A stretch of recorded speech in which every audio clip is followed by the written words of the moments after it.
I mean, how bad do you think it's really going to get, Bud? Yeah, tell us what you really think. Yeah, well, you know, sometimes I sort of pull my punches when I talk publicly about how bad it could get. And I really find myself in Doug's camp when he says that you look for investment opportunities where the government has screwed things up and bet against them. But I'm not, the thing is, it seems to me that Americans truly are whip dogs. Maybe they're not as bad as Canadians. I hate to say that here in Canada, because here we are. We can have alcohol. The Canadian film crew there, yes. Yeah, because here we can have alcohol, which is very nice, but you know we're missing tobacco and firearms, completely illegal up here in Canada. In Canada, right? So that's a political crisis, and that could come here. That's the issue. Do we in the decline go to the kind of situation where we're not just pissed off at the Republicans or pissed off at the Democrats, we're saying, blow the whole thing up, we want a new system, we want fascism. What's going to happen is the next real or imagined 911 type crisis, they're going to lock this place down like one of their numerous new federal prisons. That's what's going to happen. It's the excuse, because they got the whole infrastructure set up to do all that. They didn't have it 10 years ago. They've got the Well, first they started responders. building the fence on the Mexican border. They just have to do the one on the Canadian border, and we're all set. And I sit as the old guy saying, what's happened to the radical youth today? There's no draft, that's why. Yeah, that's an but they don't even care, it seems to me. I mean, I grab these guys and I say, don't you care? No. I don't have to worry about being Before they drafted. drag you off? Or? Maybe the young ones are on Ritalin and the older ones are on Prozac. So the generation gap. So how come they're not out in the streets? I mean, come on. Why are people really pissed off? I think they've all got their own cars and they've got nice apartments. You don't want to rock the boat. Okay, but what if they're not going to have their nice apartments very long, are they? Well, they're going to get out. That'll change. Amazing. And there's two pieces behind that. The first one is the sort of obsequious bowing to power of people that think they're doing the right thing, of doing what they've been told to do, to have the government be reported on for any suspicious activity. And that's a pattern that we've seen before in totalitarian states, absolutely, like Hitler's in the most extreme. If you said anything that was critical of the Hitler regime, you were likely to wind up a lampshade. But Terry, what do you think? You're a more rational sort of guy. What do you mean? I'm not rational. Measured. No, I didn't mean that. You meant more measured. You You measured. were talking about Doug, not me, right? Yes, That's okay. right. And the worst part of it is that people think that the government is basically okay, and I'm telling you it's not basically okay, because you've got two kinds of people in the world. People that want to control physical reality, that's nice, and people that want to control other people. And those are basically criminal personalities, and they go to the government like flies to dog crap.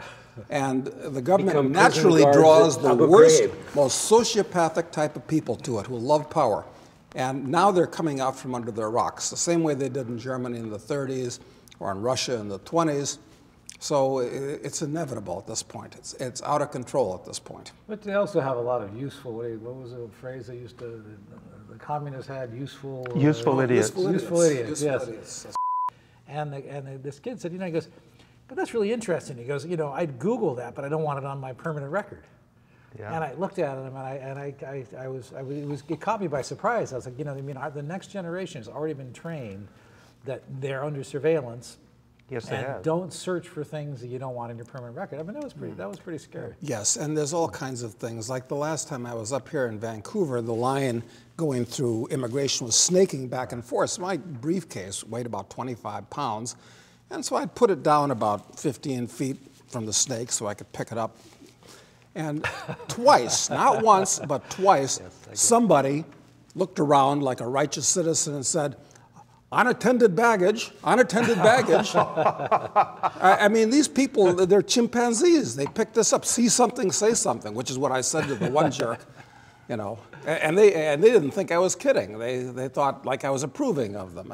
It's amazing. Well, Bud, you'll be watching this. You'll be watching this up close and personal. Doug and I will be in Argentina. watching me in the tail to go do something about it. Watching the riots in San Francisco when they wipe out all those nice houses in Silicon Valley. But that's all right. You'll be just fine, I'm sure. Well, anyway, we don't want to drag on, but I just wanted to say, really, thank you guys. It's great to be on the same team with you guys. I trust nobody in the world more than I trust you guys, and you're. I know you all keep an eye on things, so it's very good. And I would, since we're still here and we still got a film crew, I think it would be very appropriate to also give a little toast to one of our cohorts who isn't here because he's getting married.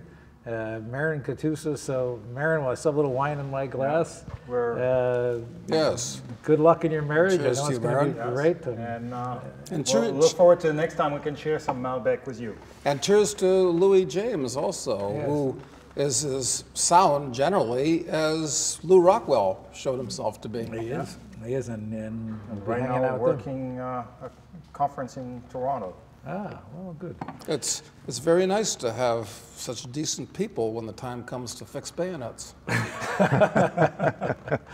Let's hope it doesn't come to that. All right. And I'd like to also thank our subscribers, especially these VIPs that we meet in Argentina and that we meet at our conferences and at our KC Club members with whom we have multiple. We've really built a very deep relationship that goes far beyond doing business. So thank you very much for helping us Drink build some a of our very wine. interesting wine. And I love you, man. Hey, it's starting to sound like Oscar acceptance speeches, so let's stop. I love you, man. All right. It's all little people. Thanks, guys.